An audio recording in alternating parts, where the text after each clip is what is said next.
Hello everyone, welcome back to my channel. आज मैं अपने गार्डन में कुछ वेजिटेबल्स, कुछ फ्लावर्स के सीड्स ग्रो कर रही हूँ जो कि गर्मियों के लिए है।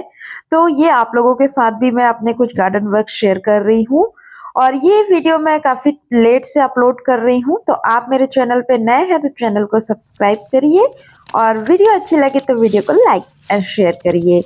तो मार्च का महीना चल रहा है और मार्च के महीने में हम कौन कौन से वेजिटेबल ग्रो करते हैं, चलिए उसकी बात करते हैं।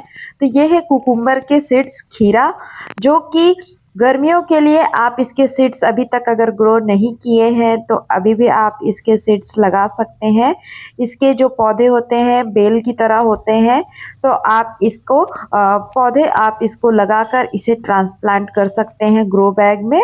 तो ये आपको गर्मियों के लिए बहुत अच्छी तरह से हार्वेस्टिंग के लिए रेडी हो जाएगी। ये है मूली के बीज। गर्मियों के लिए आप मूली के बीज ग्रो कर सकते हैं। इसे डायरेक्ट आप ग्रो बैग में या ज़मीन में ग्रो कर सकते हैं। ये गर्मियों के हार्वेस्टिंग के लिए रेडी हो जाएंगी। गर्मी के सब्जियों की बात करें तो भिंडी, इस समय भिंडी बेस्ट है। आप भिंडी को सीड से ग्रो कर सकते हैं या गर्मियों की सब्जी के लिए आप कद्दू लगा सकते हैं।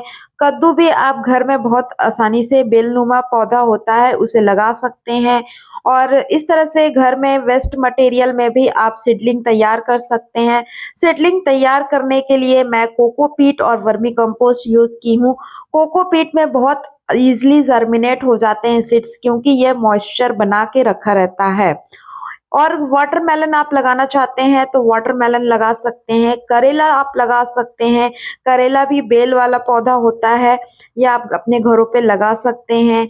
और लौकी लौकी लगा सकते हैं। लौकी बहुत आसानी से घर पे लग जाती है। मैं पहले ही करेला कुछ लगा के रखी हूँ। यदि आपके पास सीड्स नहीं है तो मार्केट से जो करेले आते हैं ये पक जाते हैं तो हम उसे भी अपने घरों पे लगा सकते हैं। ये वाले करेले भी बहुत आसानी से घर पे लग जाते हैं। तो ये गर्मी के आपके कुछ वेजिटेबल हार्वेस्टिंग के लिए रेडी हो जाएंगे अपने घरों पे। मिर्च के पौधे तैयार कर सकते हैं।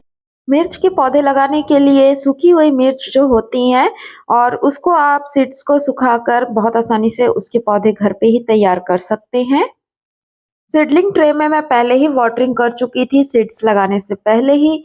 अब इसमें मैं ऊपर से वर्मी कंपोस्ट डाल दे रही हूँ जिससे जो भी हमारे सीडलिंग तैयार होंगे, पौधे तैयार होंगे, उसको थोड़ी बहुत न्यूट्रिशन मिलती रहे क्योंकि सिर्फ कोकोपीट में न्यूट्रिशन नहीं होते हैं, उसमें सिर्फ जर्मिनेशन होने में ईजी होता है।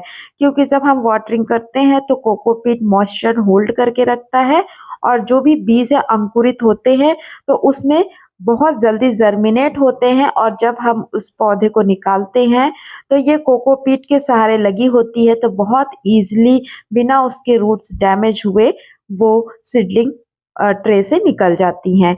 तो मैं ऊपर ऊपर से इसमें कोकोपीट के ऊपर मैं वर्मी कंपोस्ट को डाल दे रही हूँ और इसे ढककर इसमें हल्की से वाटरिंग कर दूंगी। और इस जब भी हम कोई सीडलिंग लगाते हैं तो इसको सनलाइट की भी ज़रूरत होती है जिससे जो जर्मिनेशन प्रोसेस है इजी हो जाए और जो हमारे सीडलिंग है वो लैगी नहीं हो। इसे सनलाइट मिलते हैं तो सीडलिंग अच्छी तरह से प्रॉपर हेल्दी ग्रो होता है। मेरे कुछ सीड्स जर्मिनेट प्रोसेस में है, कुछ के दो दो पत्ते निकल गए हैं और कुछ सीड्स लेट जर्मिनेट हो रहे हैं। कुछ सीड्स जल्दी जर्मिनेट हो चुके थे और कुछ खराब हुए इसमें से जो मैं आप लोगों के साथ दिखा रही हूँ। और साथ में आप लोगों के साथ मैं कुछ ऑनलाइन सीड्स मंगाई थी जिसमें कुछ फ्लावर के सीड्स हैं और कुछ इसमें वेजिटेबल के सीड्स हैं जो मैं मीशो से मंगाई थी। इन बीज को भी लगा लेते हैं और इसके भी पौधे तैयार कर लेते हैं। और बैगन के आप इस तरह से छोटे छोटे पौधे तैयार करके आप उसे ट्रांसप्लांट कर सकते हैं। इसके साथ मुझे छोटे से पैकेट में कोकोपीट भी मिली हुई थी और ये है बैगन के बीज, ये बड़े वाले साइज़ वाले बैगन हैं। गर्मियों की सब्जी लगाने के लिए मैं बैगन के सीड्स मंगाई थी और बैगन के सीड्स के साथ मुझे और भी इसमें पार्सल रिसीव हुआ था जो कि मुझे इसमें सनफ्लावर मिला था और ये सनफ्लावर इसमें गिफ्ट फ्री मिला हुआ था मुझे। और इसमें कोकोपीट के पैकेट मिले हुए थे। तो इसको भी मैं लगा लूँगी ताकि ये मेरे गर्मियों की सब्जियों के लिए रेडी हो जाए। और मैं मॉर्निंग ग्लोरी के सीड्स मंगाई थी, ये इसमें मल्टी कलर मंगाई थी, इसमें काफ़ी सारे बीज थे और पता नहीं, देखते हैं लगाने के बाद कि इसमें कौन कौन से कलर निकलते हैं। इसमें भी मुझे कोकोपीट के पैकेट मिले हुए थे और ये जो बीज है ये भी मैं मीशो से मंगाई थी, मॉर्निंग ग्लोरी। पिछले बार के मॉर्निंग ग्लोरी के सीड्स मेरे पास नहीं थे और मेरे यहाँ बहुत अच्छी तरह से ब्लूमिंग हुए थे। बैगन के आपके बहुत सारे वैराइटीज़ मिल जाएंगे। सफ़ेद वाले बैगन होते हैं, लंबे वाले बैगन होते हैं और गोल वाले बैगन होते हैं। तो बैगन के आप किसी भी वैराइटीज़ को आप इस समय लगा सकते हैं या अभी तक नहीं लगाए हैं तो वैसे तो फरवरी के महीने में लगा लेना चाहिए था, और जिससे हमें गर्मी के लिए हमारे पौधे अच्छी तरह से तैयार हो जाएं और हमें जल्दी से जल्दी फ्रूटिंग दे सके। तो बैगन गर्मियों के लिए बहुत ही बेस्ट होता है, आप इसे लगा सकते हैं। और जो ये सनफ्लावर के सीड्स मुझे इसके साथ फ्री मिले थे तो चलो इसे भी लगे हाथ लगा ही लेते हैं, देखते हैं कि ये कैसे जर्मिनेट होता है। तो इसे भी मैं लगा ही ली थी। और अगर इसे नहीं भी लगाते हैं तो कोई सीड्स हमारे पास रखे रहते हैं तो वैसे भी एक्सपायर हो जाते हैं, और एक्सपायर होने के बाद वो उसकी जो जर्मिनेशन पावर है वो कम हो जाती है। तो इसके साथ जो मुझे मॉर्निंग ग्लोरी मैंने भी ऑर्डर किया था, ये मॉर्निंग ग्लोरी को भी मैं लगा दे रही हूँ। मॉर्निंग ग्लोरी बेल वाली पौधे होती हैं और ये सुबह के समय खिलती हैं, बहुत ही अच्छी तरह से ब्लूमिंग होती हैं। और मेरे यहाँ पिछले बार तो कई सारे कलर मैंने लगा रखे थे, बहुत अच्छी तरह से ये ब्लूमिंग होते थे और दिखने में बहुत ही अच्छे लगते थे। पर मैं इसके सीड्स कलेक्ट की थी, वो हाल फिलहाल में मुझे मिल नहीं रहे थे, तो इस वजह से मुझे फिर इसके ऑनलाइन ऑर्डर करने पड़े। और जो ये कुछ सीड्स हैं मैं अपने मम्मी के यहाँ से लेके आई थी, तो ये आपको दिखाती हूँ ये कौन से फ्लावर के सीड्स हैं। और ये गर्मियों के लिए बहुत ही बेस्ट है, आप इसको गर्मी के लिए लगा सकते हैं। ये समर फ्लावरिंग प्लांट है।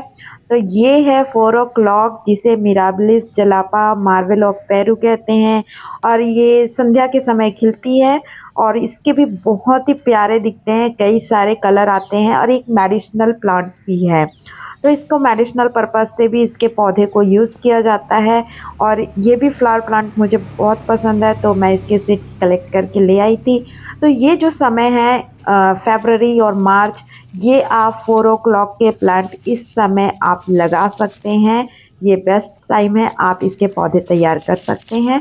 तो साथ ही साथ मैं इसके भी पौधे तैयार कर ले रही हूँ। और जो मुझे साथ में ये कोकोपीट के छोटे छोटे पैकेट मिले थे, तो इसे भी क्यों ही वेस्ट करें, साथ में चलो इसे भी ऊपर में कवर करने के लिए मैं इस कोकोपीट को यूज़ कर दे रही हूँ। इसके बाद मैं इसे हल्के शावरिंग तरह से वाटरिंग करेंगे ताकि हमारे सीड्स इधर उधर नहीं हो, और इसे सनलाइट ज़रूर देंगे ताकि हमारे जो सीडलिंग है लैगी ना हो और अच्छी तरह से इसकी ग्रोथ हो पाए। गर्मियों के फ्लावरिंग प्लांट के अभी तक के यदि आप सीड्स नहीं लगाए हैं तो ये बेस्ट टाइम है बीज से ग्रो करने के लिए या फिर कटिंग से ग्रो करने के लिए, जिससे हम गर्मियों के लिए नए अपने फ्लावरिंग प्लांट ग्रो कर सकें।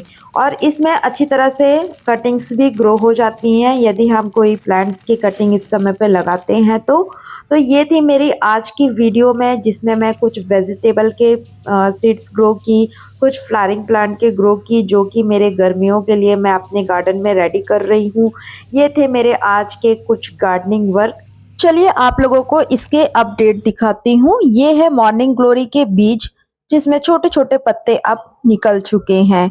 और इसमें भी मैं जो जगाई थी इसमें से भी लीफ निकलते दिखाई दे रहे हैं। ये है बैगन, बैगन अभी जर्मिनेट होना शुरू हो रहा है, इसमें भी दिखाई दे रहा है। Thanks for watching my video.